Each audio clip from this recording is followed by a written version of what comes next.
Bapak Jondo. Belajar apa sama beliau? Beralih dari pemrograman kita masuk ke sebelum masuk ke topik, sebelumnya dia pernah sudah kenal belum sama Ibu atau perlukah kita kenalan lagi? Boleh. Seperti Pak bilang kan kalau nggak kenal maka tak saya. Kita kenal oke, di sini kalian boleh panggil Ibu Bu Salsa. Nama lengkap Ibu Salsa bilang Maulidia. Ibu berasal dari Sumatera Utara.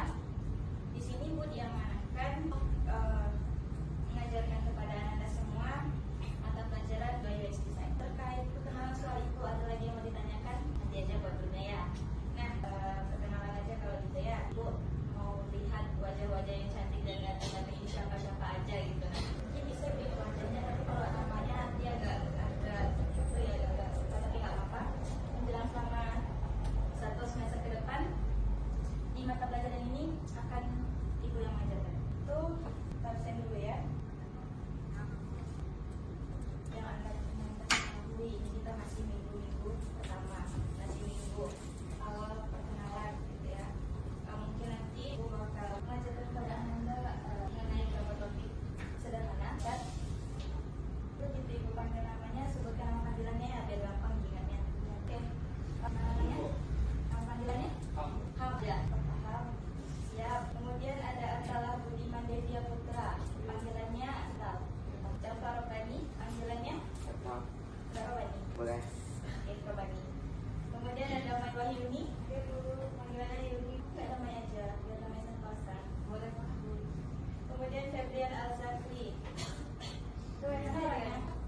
Kemudian Deva Upara, panggilannya Oh, Ibu kira laki-laki loh. Perempuan ya? Perempuan Bu. Namanya sama Ceko. Kemudian Hendika Carolina, kenapa dia? Nggak ada kabar. Mau ditanyain teman-temannya, baru sekali izin atau sebelumnya pernah izin juga? Apa terus? Buat ya. Kemudian Ilham Farozi, yang mana orangnya? Panggilannya? Beji. Kemudian Kurnia Ramadan, panggilannya Rama. Rambutnya dirapikan ya Rama, biasanya Rama. Pokoknya Ibu depan Ibu tengok udah pantas rambutnya ya. Kemudian yang Isan Pasar Ibu, panggilannya apa tadi? Restoran gitu ya. Kemudian Mila Hanifa, yang mana itu? Masya Allah sekali panggilannya. Ibu. Ibu sekali ya. Kemudian Mitra Zulkia, mana dia? Satu pembelan sama itu. Satu geng Bu. Satu geng. Mana dia Bu? Nadia Rahma Fitri. Gimana itu Bu? Kenapa? Sama kayak kau. Tidak ada kabar juga? Iya. Satu geng juga itu Bu. Udah pernah dipanggil orang tuanya kalau kayak gitu? Belum ya? Kemudian Nurwatida Wafa Isani, panggilannya enggak nomor. Enggak Bu, namanya saya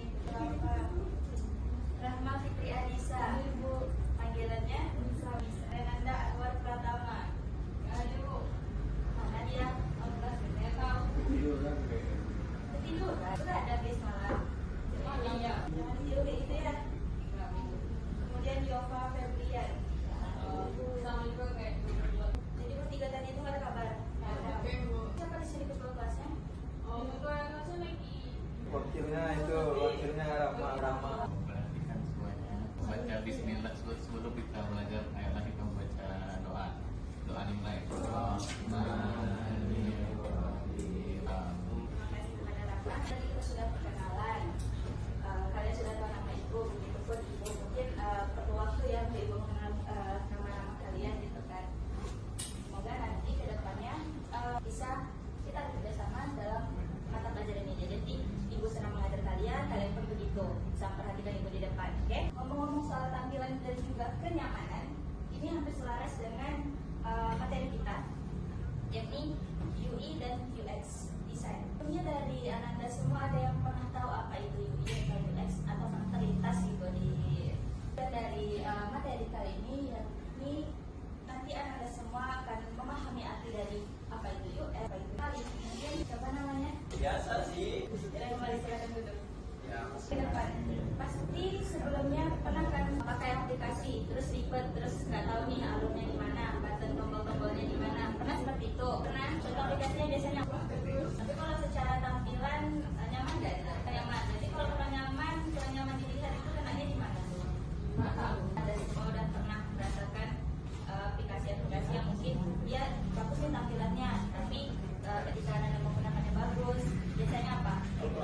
Ya, bro. Karena bisa jadi antara UI dan UX-nya itu tidak balance ya.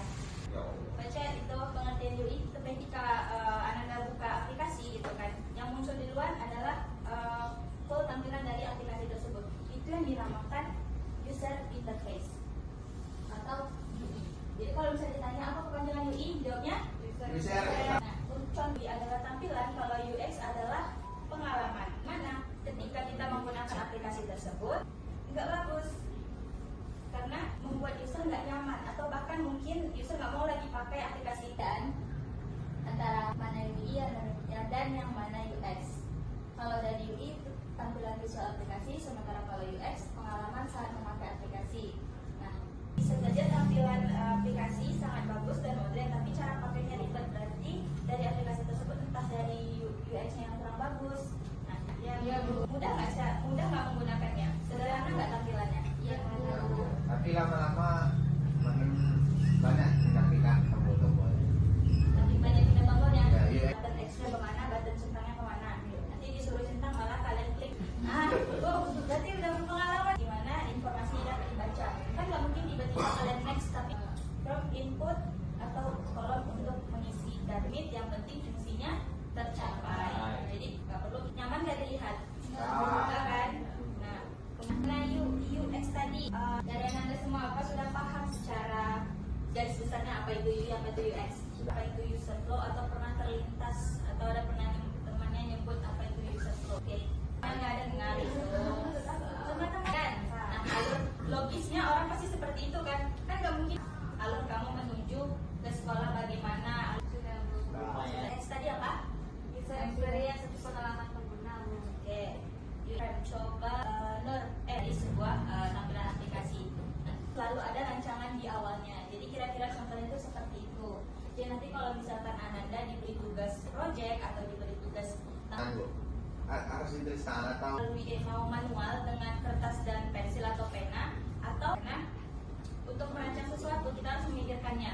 Dari gambar, apa bedanya yang low sama yang high? kalau high itu rancangan lanjutan dari low.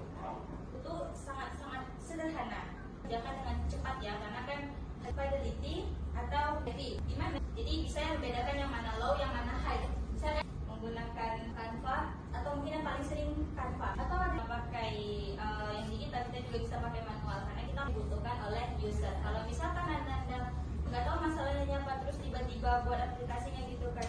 Nah, kira-kira itu buat wireframe. Kemudian ada testing dan perbaikan. Nah, di mana testing dan perbaikan ini tuh kan nggak mungkin testing tersebut. Ini waktu kita tinggal berapa menit lagi nih? Soalnya ibu ada mau coba kasih studi kasus desain kita ini. Padahal tadi awalnya cuma materi dasar ya, tapi nggak apa-apa sekali aja. Nah, di sini ada keterangan aplikasi kantin sekolah di mana ada 4 nggak apa-apa. Nanti masing-masing dari kalian, dari masing-masing kelompok bisa buat user flow-nya berdasarkan studi kasusnya tadi, kemudian gambar wireframe-nya di kertas, terus buat rancangannya. Pokoknya user flow yang mana wireframe. Bisa? Kalau iya, boleh Anda keluarkan kertas, pensil, atau tools yang lainnya. Versi media digital juga nggak masalah. Untuk ini, jadi ini 1, 2, 3, 4 gitu ya. Jadi salah satunya boleh ke depan untuk menjelaskan gimana tampilannya secara sederhana. Jika ada 4 kelompok, seharusnya pasti 4-4-nya punya pemikiran yang berbeda dong ya. Lempar-lemparan job desk, jangan lempar-lemparan yang bekerja itu tangan. Flow yang pertama user flow. User flow, wireframe sama rancangan 3 halaman atau 1 halaman aja deh. Suaranya sangat menggema ya, bisa dicontoh kelompok lain ini mah. Kalau 2 menit lagi ibu minta siap nggak kira-kira? Apa bu? Kalau 2 menit lagi ibu minta siap? Siap. Oke. Kelompok boleh ke depan. Joko. susah kamu nih. Sudah didiskusikan dengan kelompoknya. Boleh maju silakan. Jadi ketua kita. Jadi boleh aplikasi kita ke depan. Kertasnya. Pelan-pelan. Perhatikan ke depan. perhatikan weh, alah. Perhatikan temannya. Jadi user flow-nya sama user flow dari kami. Pertama, yang ketujuh bukti pesanan sebagai invitasi akan ditujukan kepada ibu kantinnya. agak susah seperti itu. Betul. Betul. Soalnya besok kayak gitu. Oke, kalau untuk itunya Di sini kami cuma bisa buat 4 wireframe saja. Pertama daftar akun, nomor HP ini. Mitra, silakan. Di setiap kelompok walaupun studi kasusnya sama, tapi bisa saja desain dan alur kelompoknya bisa berbeda-beda tergantung fitur-fitur apa saja yang Anda masukkan. Oke, Mitra, silakan. Rekan-rekan yang lain, Ananda, silakan diperhatikan. Pertama, ini dianggap sudah punya akun nih. Pertama, tentunya servernya itu dibuka dulu, aplikasinya diklik, kemudian langsung ada pilihan halaman dasar. Tampilkan ke negara yang lain, coba ke teman-temannya. Coba jelaskan. Nah, ini pas kita buka aplikasinya, dia ada menu riwayat sama profil. Nah, di bagian atas ini ada tombol pencariannya, ada searchingnya, terus ada tombol ada bagian rekomendasi bagian sini, lalu muncullah nanti yang rating tertinggi sampai rating terbawah gitu. Ini di laman homenya ada semuanya. Kemudian di bawahnya ada pilihan diskon. Jadi karena kita gebiar diskon, apalagi Ramadan ya. Jadi di sini banyak pilihan diskonnya. Itu sesuatu ide. Kemudian barulah pas kita klik tombol pencarian ini, kita mencari sesuatu, misalnya kita pindah ke gambar 2. Nah, di sini muncullah menu-menunya. Nah, kita bisa pasang filter di sini mulai dari misalnya jarak yang terdekat atau rate yang tertinggi atau harga yang termurah. Pokoknya filternya bisa di-apply nanti seperti itu. Lengkap ya. Ya. Baru nanti pilih makanannya. Nah, pas sudah dipilih makanannya, baru pindah ke gambar yang ini. Nah, inilah di menu pesanan. Ini di halaman pesanan. Barulah dirinci nanti pesanannya. Ada misalnya tambahan topping atau segala macam lah. Nanti gitu ya. nanti dirinci pesanannya di sini sekaligus muncul apa harga akhir untuk pembayarannya termasuk ongkirnya. Nah, setelah itu klik di kanan bawah itu pesan. Baru pindah ke gambar ini yang terakhir. Ini gambarnya untuk pembayaran. Nah, ini muncul lagi detail-detailnya semua, lalu metode pembayarannya, lalu klik kanan bawah bayar, selesai. Tadi di situ ada tafsir. Kan ini studi kasusnya kantin sekolah. Emang ada ya kantin sekolahnya seperti itu? Sekolahnya Iya. besar. Sekolahnya ganti namanya ya. Ya. User goal serta wireframe dari aplikasi kantin sekolahnya. Jadi nama aplikasinya kantin. Kenapa? Kantin. Yang pertama, user buka aplikasi, langsung dipampang tampilan loginnya yang ada quiz pesanannya. Dia klik lanjut. Nah, baru ditampilkan riwayat pesanannya. Nah, gitu. Oke, setelah itu selesai. Yang terakhir ini berbeda-beda ya. Yang satu syaratnya imlek, satunya lagi ada diskon Ramadan, gratis ongkir, yang satunya lagi ada nama kantinnya udah tertera. Oke, kelompok terakhir silakan. Anggap aja ini sebagai studi kasus untuk di minggu pertama. Untuk Atala nggak apa-apa, kita sudahi aja dulu ya. Kita mau mata pelajaran bahasa Indonesia lagi kan? Iya. Apa bahasa Indonesia? Dari yang dijelaskan, dari studi kasus yang telah Ananda semua kerjakan, Ibu harap di mata pelajaran ini Ananda bisa enjoy ya mengerjakannya, dan kalau misalkan masih ada yang perlu ditanyakan boleh nanti tanyakan ke Ibu gitu. Nah, jadi bisa kita ambil kesimpulan di sini, desain yang baik membuat penggunanya nyaman. Jadi rancanglah dulu dengan matang sebelum masuk ke tahap pengkodingan. Kita bisa dong membedakan yang mana UI, yang mana US. Berarti jangan sampai ketukar lagi ya. Nanti minggu depan kita akan bahas materi yang lebih lanjut.